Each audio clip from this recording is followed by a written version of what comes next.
김어준입니다. 작년 말 정창수 나라살림연구소장이 2017년 예산에 VIP라는 단어가 예산안에 540번이나 언급돼 이상해서 분석을 했더니 최순실 예산이었던 걸 밝혔었죠. 그리고 그런 예산들은 재하청의 재하청 혹은 위탁 사업 구조라 누가 그 세금을 최종적으로 가져가는지 알 수 없도록 했다는 특징 역시 발견했습니다. 그런 예산이 문체부 하나만 따져도 16개 사업 3,200억대. 이런 사업들의 법적 근거가 없자 예산을 먼저 배정하고 나중에 청부 입법을 했던 사실도 드러났었습니다. 그 모든 게 VIP, 대통령 관심사라는 이유 하나만으로 이루어졌습니다. 자유한국당이 여당 시절에. 현재 국회에서 심의되는 2018년 예산 중 야당에 의해 보류 안건으로 지목된 사업들의 70%가 문재인 정부의 국정과제들입니다. 교문이 보류 예산 중 80%가 대통령과제. 행안위는 8개 보류안 중에 8개 모두 소위 문재인표 예산. 현재 국회 보류안건 소위에서 합의가 안 된 사안 전체가 국정과제 예산들입니다. 박근혜 정부에서는 VIP 관심사라는 이유만으로 예산이 만들어졌다면 이번 정부에서는 문재인 공약이었다는 이유만으로 보류되는 중입니다. 현재 국회가 돌아가는 꼴이 그렇습니다. 김원준 생각이었습니다.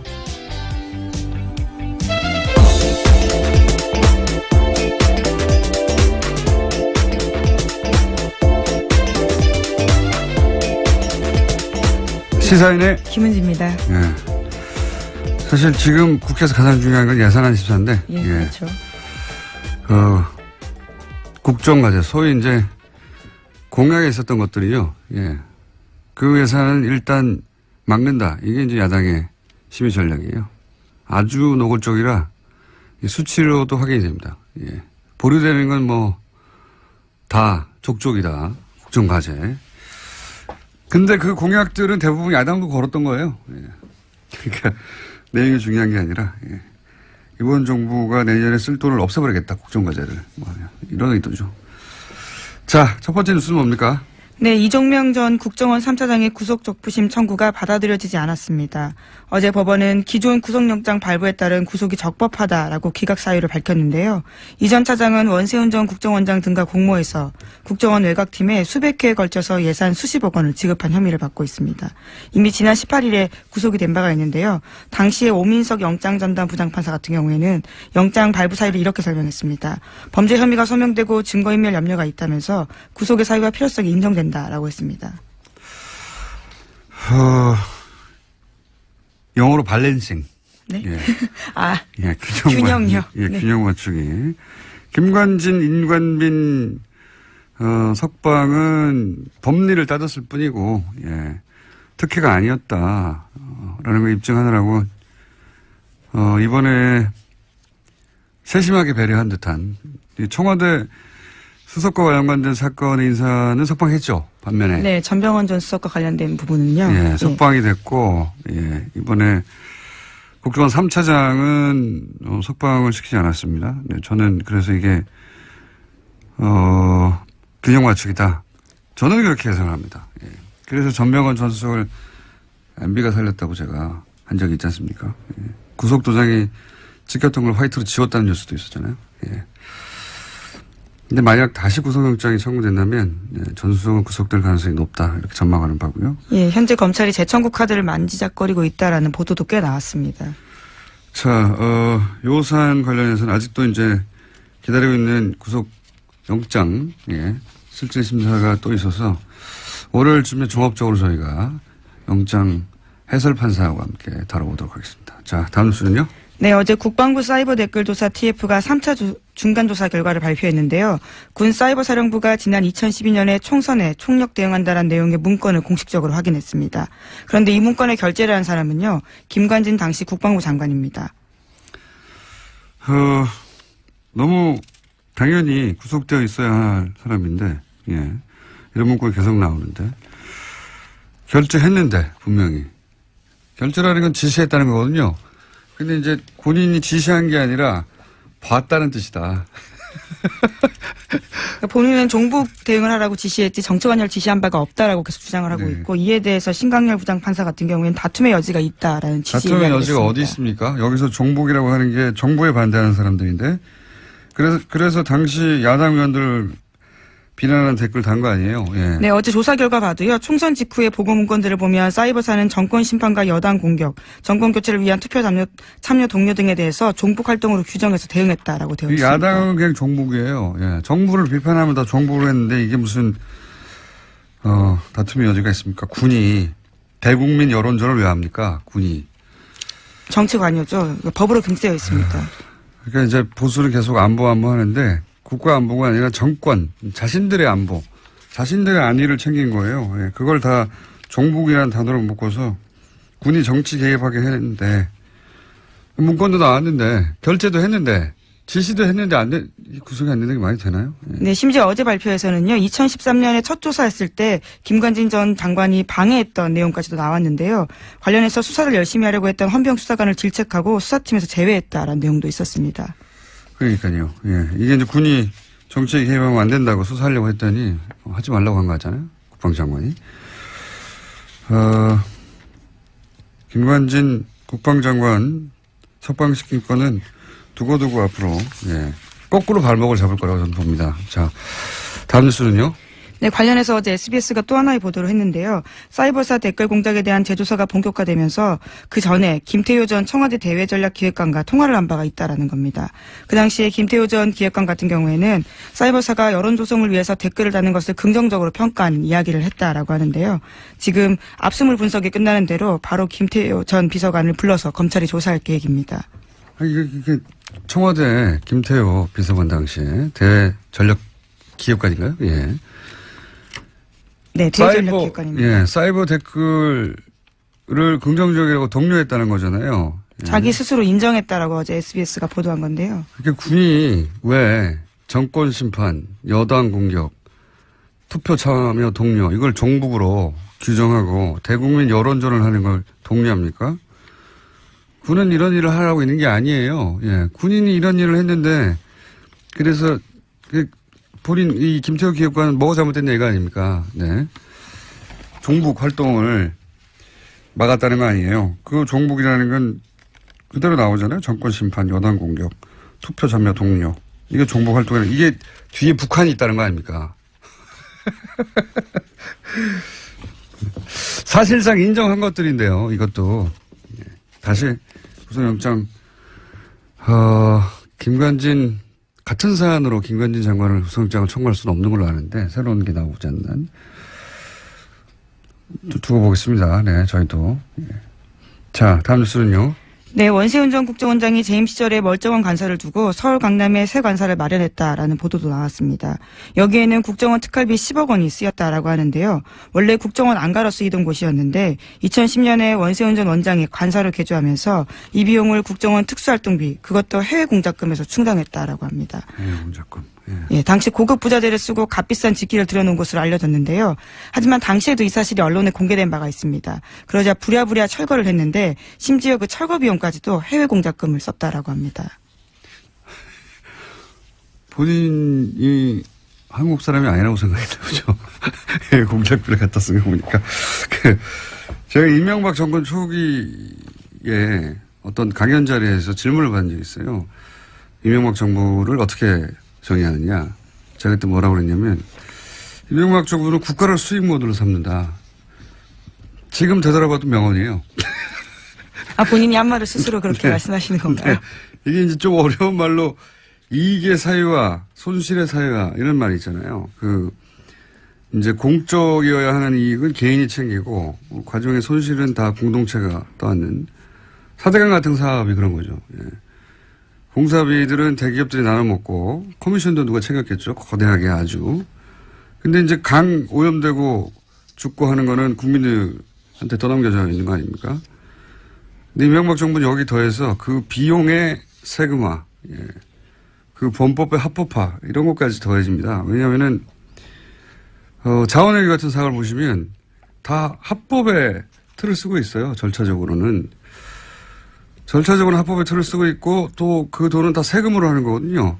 자기 돈을 가지고 하는 게 아니에요. 다 세금으로 하고 합법의 틀을 쓰고 있는데 그 이익은 이제 누군가가 챙겨가고 피해는 국민이 안게 되는 자원광물공사 이명박 정부 때 말도 안 되는 이건 사기다 싶은 그런 투자로 결국은 자본 잠식을 해서 망하게 생겼어요. 우리나라 정도의 경제 규모, 우리나라 정도의 경제 형편에서 공사가 망한다는 건 상상할 수 없는 겁니다. 예. 나라가 뒷받침하는 공사가 지금 망하게 생겼는데 이 어려운 걸 이명박 정부에서 해낸 거예요. 그 어려운 걸요. 굉장히 어려운 일이거든요.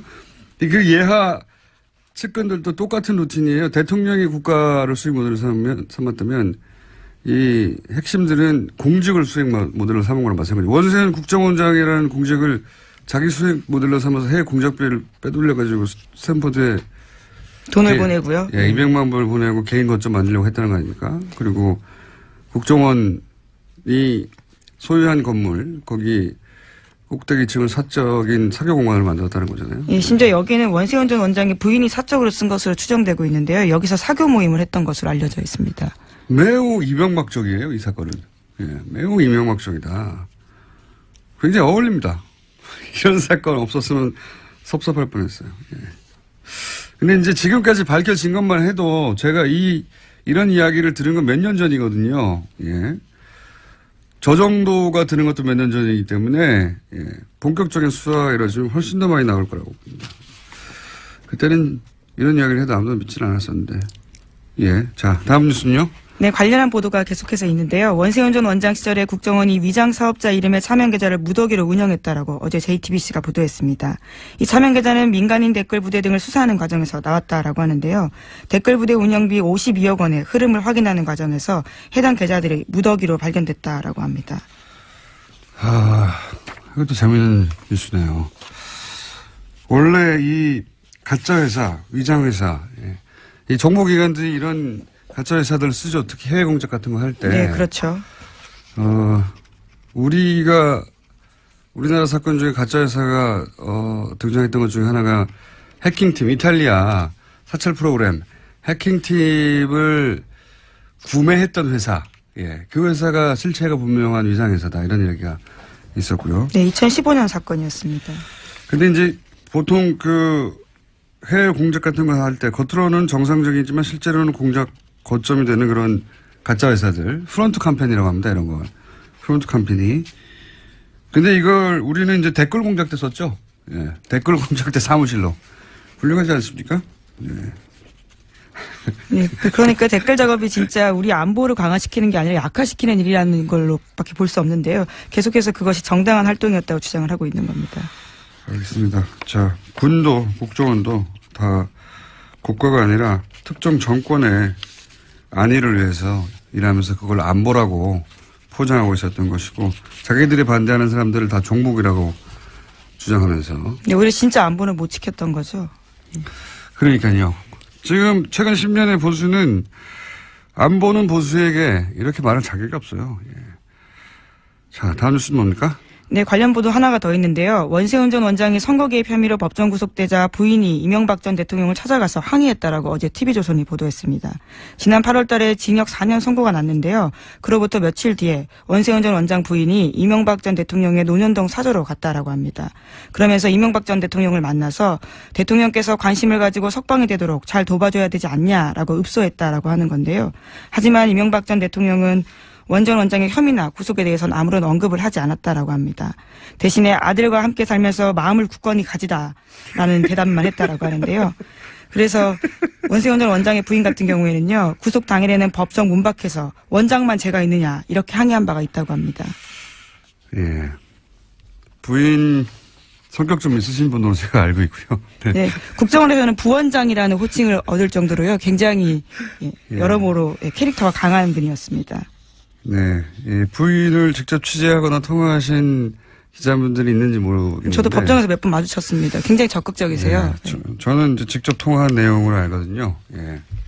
성격 좀 있으신, 캐릭터 좀 있으신 분이고요. 그런데 이제 갔더니 이명박 전 대통령이 했다는 말이 재밌네요. 아들과 같이 살면서 마음을 굳건히 가지라고. 예. 네, 정작 중요한 부분에 대해서는 아무런 이야기를 하지 않아서 섭섭한 마음을 가질 수밖에 없었다라는 취지의 보도입니다. 이 멘트는 본인에게 고스란히 되돌아올 수도 있습니다. 예. 어떤 예언적 멘트라고 볼 수도 있는데, 어쨌든 원세훈 전 원장의 부인도 사실은, 예, 사법적 처벌을 받기 힘들지도 모릅니다. 네. 어쨌든 성격 좀 있으신 분인데 그 일화가 재밌는 일화가 보도됐네요. 네, 이 말도 굉장히 인상적입니다. 원장만 죄가 있느냐라고 이야기했다는 당연히 거죠. 아니겠죠. 당연히 아니겠죠. 자, 이런 일들이 있었다고 합니다. 다음 뉴스는요. 네, 김병찬 서울 용산경찰서장이 검찰 조사를 받고 있는데요. 받았습니다. 2012년 경찰의 국정원 댓글 사건 수사 정보를 국정원에 흘려줬다라는 혐의를 받고 있습니다. 이와 관련한 내용들이 좀 나왔는데요. 오늘 아침 경향신문 보도입니다. 당시에 서울 수사 2계장으로 일할 때 상황이 심각하다라면서 국정원 관계자에게 수사 정보를 알려주고 분석 범위도 줄여주겠다라면서 수사 축소를 시도한 정황이 있었다라는 겁니다.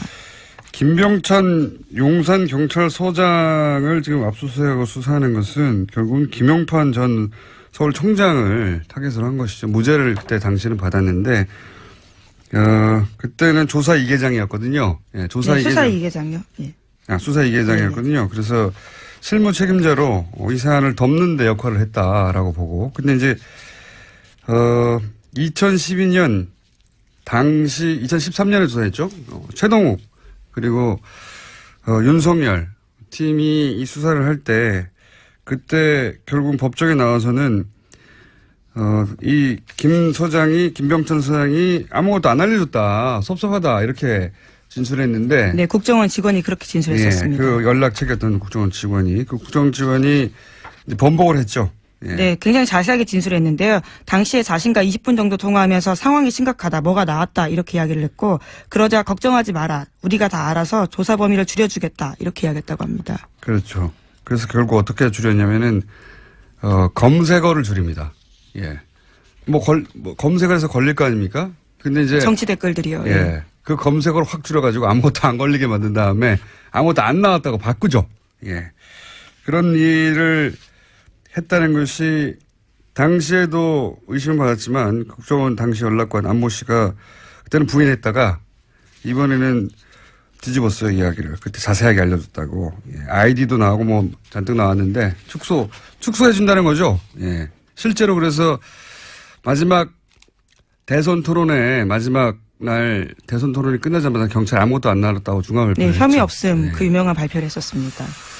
그 사건을 다시 지금 뒤지고 있는 겁니다. 예, 하지만 김 서장은 여전히 자신의 혐의를 부인하고 있다고 하는데요. 검찰 조사에서는 5년 전 상황을 기억하라는 것은 무리다라고 이야기하고 있다고 본인이 합니다. 기억하지 않아도 돼요. 다른 분들은 기억하고 있기 때문에 본인은 어차피 부인할 거예요. 예. 자, 그래서 김용판 전 청장 그 이후로 이제 새누리당에 국회의원에 출마했었죠. 네, 하지만 경선에서 떨어져서요. 출마도 못했습니다. 경선에서 낙천하고 나서 부정선거라고 주장했었습니다. 네, 우리가 모른다고 해서 없는 것이 아니다라는 책을 쓰신 분입니다. 부정선거를 주장하셨죠. 그때 낙천하고 본인이. 예. 지금 뭐 하시나 모르겠네요. 다음, 아마 뉴스에 나오실 것 같은데 곧 이어서. 뭐지 않아. 다음 뉴스는요? 네, 박근혜 전 대통령이 이재용 삼성전자 부회장을 위해서 갤럭시 휴대전화 관련된 규제도 직접 챙겼다라는 오마이뉴스 보도가 있습니다. 갤럭시 S5의 심박도 측정 센서, 갤럭시 노트4의 산소 포화도 측정 센서 관련 규제를 직접 챙겼다라는 증거를요, 박영수 특별검사팀이 확보했다라고 합니다. 아하. 이게 이제 의료기기인데, 그죠? 이런 건. 규제를 완화해준다라는 건데요. 규제를 완화해 주는 게 아니라 삼성한테만 해준 거죠, 그냥. 그러고 보면 별 청탁을 다 했어요. 네. 근데 그 중에서, 여객 조세 포탈 2조 5천억. 갑자기 국세청이 묻지도 따지도 않고 여객 탈세. 예, 신고하라고 했었죠. 신고하면 봐준다는 기간을 갑자기 내걸고, 그때 2조 5천억 정도의 사실은 비자금, 예. 여기 탈세. 그 자체만 따져가지고도 많은 사람들이 감옥을 오래 갈 액수인데, 그걸 그때 받아준 적이 있잖아요. 국세청이. 이거 누가 시켰는지. 이게 갤럭시의 심박도 어플도 자잘한 것까지도 다 이렇게 청탁을 했는데, 그런 딜 중에 일부가 아니었을까 강력히 의심합니다. 이 수사 대상이라고 봅니다. 네. 액수도 큰 액수죠. 계속 잊지 않게 그 부분 같이 가져가야 된다고 보고요. 자, 시간이 거의 다 됐네요, 또. 자, 그럼 제목 정도 체크하고 넘어갈까요, 또? 네, 이영선 전 청와대 경호관의 2심 선고가 어제 있었는데요. 재판부는 1심에서 징역 1년 실형 선고를 받고 법정 구속됐던 이 전 경호관에게 징역 1년에 집행유예 2년을 선고했습니다. 그래서 어제 석방됐습니다. 이건 약간 멘트를 해야 되는 사건이에요. 인간적으로 이해가 가는데, 예. 인간적으로 이해가는 부분이 없지 않나. 저는 이 국정농단 사태, 대통령이 탄핵된 역사책에 두고두고 등장한 사건 아니겠습니까? 근데 그 중에 사실은 한 가운데 있던 인물인데, 이제 한마디로 말해서 상관이 시켜서 어쩔 수 없을 것이다. 이렇게 하고 풀어준 거잖아요. 그렇죠. 궁극적인 책임은 대통령에게 있다. 이런 판단이 나왔습니다. 그럼 대통령 한 사람만 잡아가지고 이 많은 사람들이 재판을 받고 있습니까? 그러니까 그 논리가 자연인 대 자연인으로는 충분히 이해할 수 있는데 법원이 이런 중요한 역사적 사건에 대해서 남기는 판결로는 기록이 계속 남을 텐데 굉장히 아쉬운 게 2차 대전 때 나치 전범도 논리가 똑같았거든요. 다 상관 짓이다라고 했을 뿐이란 말이죠. 근데 그 사람들 다 오랫동안 감옥에 가거나 극형이 처해졌어요. 그때 독일 재판장이 뭐라고 그랬냐면 공직을 맡을 만한 판단할 수 있는 능력이 있어야 된다. 그런데 이게 명백히 잘못된 짓인데도 그냥 따랐다는 거는 그런 자질이 없다는 거를 보여주는 거다. 스스로 자질도 없는데 그런 자리를 맡았기 때문에 사회에 그 결과에 해악을 끼쳤으므로 처벌한다. 이 굉장히 그 서구 그 헌법적 기초를 만드는데 중요한 판결이었어요. 지시를 따랐다는 게 변명이 될 수 없다고 판결했거든요. 그것이 명백하게 위법이라면 이게 이미 70년 전에 이런 중요한 판결을 내렸는데 우리도 굉장히 중요한 사건인데 그 정도에 걸맞는 어떤 역사적인 판결이나 이게 뭐 6개월 더 감옥에 있다 없다가 중요한 게 아니라 판결문들이 그런 게 나왔으면 좋겠는데 아직은 그런 게 없습니다. 우리는. 예. 그냥 나치 논리예요. 기본적으로는 모든 전범 혹은 모든 그 종범들이 주장하는 난 시킨 데 따랐을 뿐이다. 이거를 법관이 다시 한번 반복하는 거잖아요. 예. GC에서 따랐을 뿐이니까 집행유예라고 하는 건데 굉장히 아쉽습니다. 저는. 트럼프 뉴스 없습니까? 네, 2개나 있습니다. 있어요? 네. 거기까지만 하고 끝내죠. 네. 또 이번에 북한 김정은 위원장을 향해서 병든 강아지라고 불러서요 논란이 있고요. 또 뿐만 아니라 이슬람 증오 메시지를 담긴 영국 극우정당의 동영상을 리트윗해서요. 또 영미 정치권에서 문매를 맞고 있습니다. 네. 무슬림 이민자가 뭐 누구를 때린다든가 뭐 마리아상을 부신다든가 뭐 기타 등등 동영상이었는데 영국에서는 이게 가짜 동영상이다. 네, 네덜란드 대사관에서 확인을 해줬다라고 합니다. 네, 가짜라고요. 가짜 동영상이라고 했는데 이거를 이제 영국의 극우정당, 극우정당이 올렸는데 이거를 미국의 대통령이 리트윗을 한 거예요. 그러자 사실은 미국, 영국 동시에 주요 외신들이 난리가 났어요. 뭐 BBC나 뉴욕타임즈나 뭐 영국은 가디언, CNN이나 왜냐하면 인종차별주의자거든요. 그냥 뉴스 자체도 가짜고 극우정당에서 이제 특정 종교 인종차별적이고 이런 걸 일국의 대통령이 리트윗한다는 게 있을 수가 없는데 누굴 때리고 떨어뜨리고 하는 장면 그 자체를 그리고 다 특정 종교고 최소한의 양식이나 최소한의 예의나 없어요. 그래서 영국 총리실에서 공식적으로 항의를 했다라고 합니다. 거짓말을 퍼뜨리고 긴장을 촉발해서 증오 연설을 해서 사회 분열시키려 했다라는 건데요. 그러자 트럼프 대통령이 다시 또 트위터를 했다고 합니다. 니네나 잘해라. 니네나. 영국 니네나 잘해라. 네. 메이 총리를 향해서요. 자신한테 집중하지 말고 영국에서나 신경 써라라는 겁니다. 아니 이거는 영국 문제가 아니잖아요. 단순하게. 영국인들만 신경 써야 할 영국인을 왜 자기가 신경 썼어요 그러면. 본인은 이렇게 이야기했습니다. 우리는 잘하고 있다. 트위터에다가요. 자기밖에 모르는 인간에 대한 연민의 얘기가 전혀 없는 정사꾼 관종. 예. 미국 대통령이라고 해서 그 사실이 변하는 게 아닙니다. 저는 장사꾼 관종이라고 보고 이적이 짝이 없는 트럼프가 김정은에게 병든 강아지라고 했었거든요. 네, 시크퍼피라는 표현입니다. 이거가 미국식 관종을 뜻하는 표현이에요. 그러니까 트럼프가 김정은에게 관종이라고 한 것과 마찬가지 표현이거든요. 이게 시크퍼피가. 왜 강아지들이 주인 관심을 끌려고 막 매달리는 거 있잖아요. 다른 사람 관심을 끄는데 그렇게 매달리는 사람을 관종이라고 우리가 하지 않습니까? 그 표현이 이 병든 강아지예요. 자기한테 딱 맞는 표현이네요. 오늘 여기까지 하겠습니다. 지금 하여튼 예, 그런 니트옷을 해가지고 결국 트윗으로 망할 것 같습니다. 양반은. 여기까지 하겠습니다. 시사인의 김은지였습니다. 감사합니다.